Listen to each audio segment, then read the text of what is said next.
உத்தமமான வழியிலே விவேகமாய் நடப்பேன். உத்தமமான வழியிலே விவேகமாய் நடப்பேன்.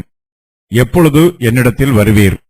என் வீட்டிலே உத்தம இருதயத்தோடு நடந்து கொள்ளுவேன். உத்தமமான வழியிலே விவேகமாய் நடப்பேன். எப்பொழுது என்னிடத்தில் வருவீர்? என் வீட்டிலே உத்தம இருதயத்தோடு நடந்து கொள்ளுவேன். தாவீது நியாயாசனத்தில் அமர்ந்து ஜனங்களை நியாயம் விசாரிக்கும்போது உத்தமமான வழியிலே விவேகமாய் நடப்பதாக வாக்கு பண்ணுகிறார். தாவீதின் ஜீவியம் ஒழுக்கமுள்ளதாய் இருக்கிறது. அவர் தேவனுடைய பிரமாணத்திற்கு கீழ்ப்படிந்து ஜீவிக்கிறார். தாவீது தன்னுடைய வீட்டிலே உத்தம இருதயத்தோடு நடந்து கொள்கிறார். தாவீது எப்படி நடந்து கொள்கிறார் என்பது ஒருவேளை மனுஷருக்கு தெரியாமல் போகலாம். தாவீது தன்னை மனுஷருக்கு தெரியாமல் மறைக்கலாம்.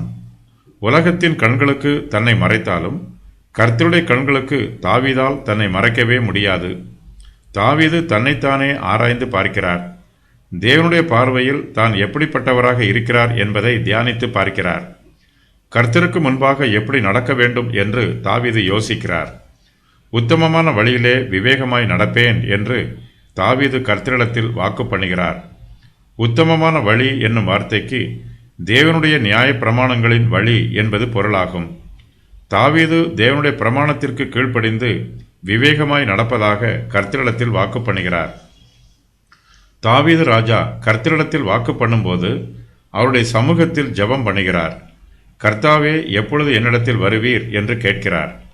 தன்னுடைய வீட்டிற்கும் நாட்டுக்கும் கர்த்தர் வரவேண்டும் என்று தாவீது விரும்புகிறார். கர்த்தர் தாமே தன்னோடு வந்து தன்னோடு கூட வாசம் பண்ண வேண்டும் என்பது தாவீதின் விருப்பம். கர்த்தர் தன்னிடத்தில் வரும்போது தாவீது உத்தமமான வழியிலே விவேகமாக நடப்பதாக வாக்கு பண்ணுகிறார். தன்னுடைய வீட்டிலே உத்தம இருதயத்தோடு நடந்து கொள்வதாகவும் கர்த்தரிடத்திலே பொருத்தனை பண்ணுகிறார். கர்த்தர் தன்னிடத்தில் வரவேண்டும் என்றும் தன்னோடு கூட வாசம் பண்ண வேண்டும் என்றும் தாவீது விரும்புகிறார். உத்தமமான காரியங்கள், உத்தமமான வழி, உத்தமமான இருதயம்.